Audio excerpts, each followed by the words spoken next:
ಡಾಗವ ಉಲ್ಫು ಮನೆ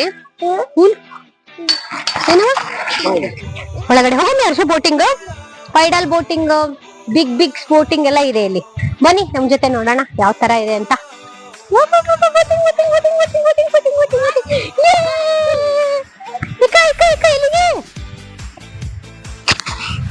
ನೋಡಿ ನಿಮಗೆ ಕಾಣಿಸ್ತಿರ್ಬೋದು, ಇಲ್ಲೆಲ್ಲ ನೀರಿದೆ ತುಂಬಾ ಚೆನ್ನಾಗಿ. ಹಾಯ್ ನಮಸ್ಕಾರ, ವೆಲ್ಕಮ್ ಟು ಮೈ ಬ್ಲಾಗ್. ಇದು ಸೆಕೆಂಡ್ ಪಾರ್ಟ್. ಇದು ಬನ್ನೇರುಘಟ್ಟ ನ್ಯಾಷನಲ್ ಪಾರ್ಕಿನ ವೀಡಿಯೋ. ಇದು ಫಸ್ಟ್ ಪಾರ್ಟ್ನ ನಾನು ಅಪ್ಲೋಡ್ ಮಾಡಿದ್ದೀನಿ, ನಮ್ಮ ಚಾನಲಲ್ಲಿದೆ, ಹೋಗಿ ಚೆಕ್ ಮಾಡಿ. ಈ ಲಿಂಕ್ನ ಹಾಕಿರ್ತೀನಿ. ನಾವು ಎಲ್ಲ ಆ್ಯನಿಮಲ್ಸ್ನ ನೋಡಿಕೊಂಡು ನಾವು ಇವಾಗ ಬಂದಿರೋದೆ ಬೋಟಿಂಗ್ ಮಾಡೋಕ್ಕೆ. ಬೋಟಿಂಗಿಗೆ ಪರ್ ಪರ್ಸನ್ಗೆ ಪರ್ ಹೆಡ್ 100 ರುಪೀಸ್ ಇದೆ. ಮೀನ್ಸ್ ನಾವು 2 ಮೆಂಬರ್ಸಿಗೆ 200. ಮಕ್ಕಳಿಗೇನಿಲ್ಲ, below 5 years they won't charge. 4 members ಪೈಡಲ್ಲೂ ಇದೆ, 2 ಮೆಂಬರ್ಸ್ ಪೈಡಲಿಂಗ್ ಇದೆ. ಬಿಟ್ಟರೆ ರೋ ಬೋಟಿಂಗು ಸಹ ಇದೆ, ಅವರೇ ರೋ ಮಾಡ್ತಾರೆ, ನೀವು ಕುತ್ಕೊಂಡು ಹೋಗ್ಬೋದು ಅಷ್ಟೇ. ಅದಕ್ಕೆ 50 ರುಪೀಸ್ ಚಾರ್ಜ್ ಇದೆ.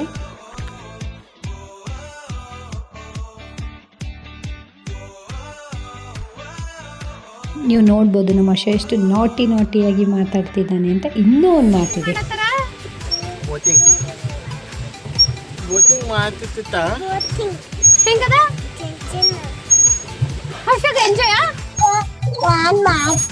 ಯಾರು ಮಾಡ್ತಾರ?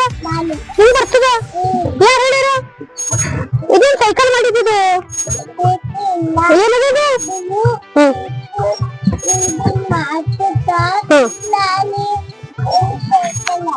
ಸೈಕಲ್ ಮಗ ಬೋಟ್ ಅದ ಇದು ನೋಡಿ. ನಾವು ಪೈಡಲ್ ಮಾಡ್ತಿದ್ದೀವಿ ಅಂದರೆ ನನಗೂ ಮನೇಲಿ ಸೈಕಲ್ ಇದೆ, ನನಗೂ ಪೈಡಲ್ ಮಾಡೋಕ್ಕೆ ಬರುತ್ತೆ, ನಾನು ಮಾಡ್ತೀನಿ ಅಂತ ಹಠ ಮಾಡಿ ಮಾಡ್ತಿರೋದಿದು ಅವನು. ಹರ್ಷ ಬೋಟಿಂಗ್ ಹೆಂಗಿತ್ತು ಮಗ? ಸೂಪರ್ ಹರ್ಷ ಸೂಪರ್ ಅಂತ ಹೇಳಿ ಮಗ. ಹರ್ಷ ಏನ್ ಮಾಡಿದನು ಬೋಟಿಂಗ್ದಾಗ? ಬೋಟಿಂಗ್ ಪೈಡ್ರಿ ಹಿಂಗ ಮಾಡ್ತಿತ್ತ. ನೀ ತೋರ್ಸು ಮಗ ಹೆಂಗ. ಬೋಟಿಂಗ್ನ ಎಂಜಾಯ್ ಮಾಡಿಕೊಂಡು ಹೊರಗಡೆ ಬಂದಿದ್ದ ತಕ್ಷಣ ನಮಗೆ ಕಾಣಿಸಿರೋದು ಮಂಕಿ. ನಮ್ಮ ಹರ್ಷ ಮಂಕಿಗ ನೋಡಿ ಅದ್ರ ಜೊತೆ ಇಷ್ಟು ಚೆನ್ನಾಗಿ ಮಾತಾಡ್ತಿದ್ದ. ಅವ್ನು ಹೇಳ್ತಿದ್ದ ನಾನು ಅದ್ರ ಜೊತೆ ಹೋಗಿ ಮಾತಾಡ್ತೀನಿ, ಅದಕ್ಕೆ ಟಚ್ ಮಾಡ್ತೀನಿ ಅಂತ ಹೇಳ್ತಿದ್ದ. ನನಗೆ ಭಯ ಆಗ್ತಿತ್ತು, ಅಂದರೆ ಯಾರಾದರೂ ಪ್ರಾಣಿಗೆ ಡಿಸ್ಟರ್ಬ್ ಮಾಡಿದರೆ ಅವು ಹರ್ಟ್ ಮಾಡುತ್ತಲ್ವ, ಹಂಗಾಗಿ ನಾನು ಅದನ್ನೇ ಹೇಳ್ತಿದ್ದೆ ಅದ್ರ ಹತ್ರ ಹೋಗಿ ಹಂಗೆಲ್ಲ ಸೌಂಡ್ ವಿಯರ್ಡ್ ಸೌಂಡ್ ಮಾಡಬಾರ್ಗಂಡ ನನಗೆ ಅಂತ. ಮಕ್ಕಳಿಗೆ ನೀವು ಎಷ್ಟು ಸತಿ ಆದರೂ ಹೇಳಿ, ಬಟ್ ಅವರಿಗೆ ಮಣ್ಣು ಮುಟ್ಟಿ ನೋಡಿದರೆ ಸಾಕು, ಅದು ಮುಟ್ಟಬೇಕು ಅಂತ ಅನಿಸುತ್ತೆ. ಎಲಿಫೆಂಟು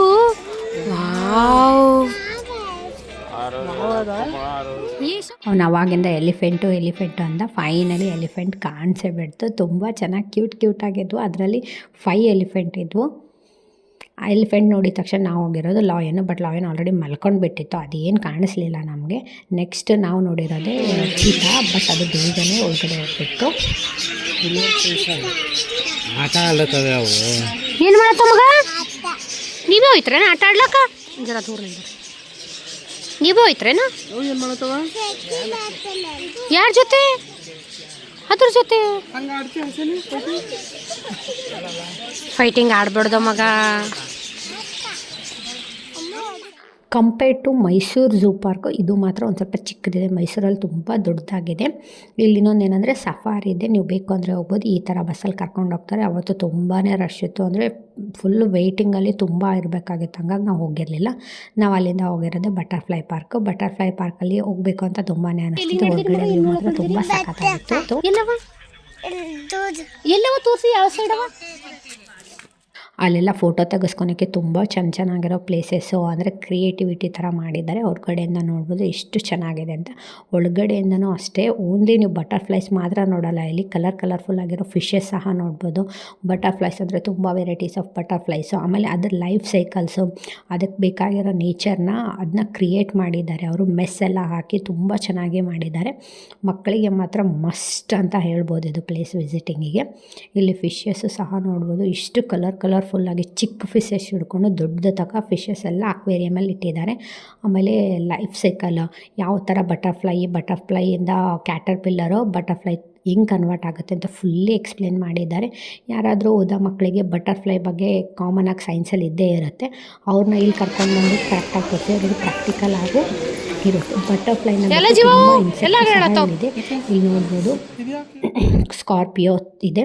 ಅದಾದಮೇಲೆ ಹೊರಗಡೆ ಬಂದಿದ ತಕ್ಷಣ ದೊಡ್ಡ ಪಾರ್ಕ್ ಇದೆ, ದೊಡ್ಡವರಿಗೆ ಚಿಕ್ಕವರಿಗೆ ಆಟ ಆಡೋಕ್ಕೆ. ನಮ್ಮ ವರ್ಷನ ಆಟ ಆಡಿಸ್ಕೊಂಡು ನಮಗೆ ಮಾತ್ರ ಸಖತ್ತಾಗಿ ಹಸಿವಾಗ್ಬಿಟ್ಟಿತ್ತು. ಅದಕ್ಕೆ ಅನ್ನಪೂರ್ಣ ಹೋಟ್ಲ್ ಅಂತೇಳಿ ಹೊರಗಡೆ ಇದೆ. ಎಕ್ಸಿಟ್ ಆದಮೇಲೆ ಅಲ್ಲಿ ನಾವು ಮೀಲ್ಸ್ನ ತೊಗೊಂಡ್ವಿ. But expectedly meals is so bad. ನಿಜ ಹೇಳ್ಬೇಕಂದ್ರೆ ಒಂಚೂರು ಚೆನ್ನಾಗಿರಲಿಲ್ಲ. ಅದನ್ನ ಮೀಲ್ಸ್ನ ಮುಗಿಸ್ಕೊಂಡು ನಾವು ಹೊರಗಡೆ ಬಂದಿದ ತಕ್ಷಣ ಆ ಕಡೆಯಿಂದ ಬಸ್ ಸ್ಟಾಪಿಗೆ ತುಂಬ ಯಾರಾದರೂ ಬಸ್ಸಿಗೆ ಬರಬೇಕು ಅಂದರೆ ಬನ್ನೇರುಘಟ್ಟೆಗೆ ಡೈರೆಕ್ಟಾಗಿ ಬಸ್ ಇದೆ ಅಂತ ಆರಾಮಾಗಿ ಬರ್ಬೋದು. ಅಲ್ಲಿಂದ ನಿಯರ್ ಬೈ ವಾಕೇಬಲ್ ಡಿಸ್ಟೆನ್ಸಲ್ಲಿ ಒಂದು ದೇವಸ್ಥಾನ ಇದೆ. ಆಲ್ರೆಡಿ ಫಸ್ಟ್ ಒನ್ ಟೈಮ್ ಬಂದಿದ್ದೆ ನಾನು. ಈ ದೇವಸ್ಥಾನ ಮಾತ್ರ ತುಂಬ ಚೆನ್ನಾಗಿದೆ. ಕೃಷ್ಣನ ಟೆಂಪಲ್ ಇದು. ಒಳಗಡೆ ಇಷ್ಟು ಪೀಸ್ಫುಲ್ ಆಗಿದೆ ಅಂದರೆ ಅಲ್ಲಿ ಯಾವಾಗಲೂ ಹೋಗಿ ನೀವು ತುಂಬ ಶಾಂತಿ ಸಮಾಧಾನವಾಗಿರುತ್ತೆ.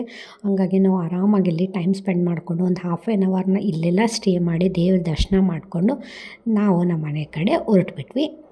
ಈ ಥರ ಒನ್ ಡೇ ಎಲ್ಲಿಗಾದರೂ ಪ್ಲ್ಯಾನ್ ಆಗ್ತೀನಿ ಅಂದರೆ ಬನ್ನೇರುಘಟ್ಟಗೆ ಆರಾಮಾಗಿ ಬರ್ಬೋದು. ಒನ್ ಡೇದಲ್ಲಿ ಮುಗ್ದೋಗ್ಬಿಡುತ್ತೆ. ಆಮೇಲೆ ಈವ್ನಿಂಗ್ ನಿಮ್ಮ ಮನೆಗೆ ಸೇರ್ಕೋಬೋದು. ಹೈಡ್ರೇಷನ್ಗೋಸ್ಕರ ಎಳ್ನೀರನ್ನ ಕಡ್ಕೊಂಡು ನಾವು ನಮ್ಮ ಮನೇನ ತಲುಪಿದ್ವಿ. Thank you.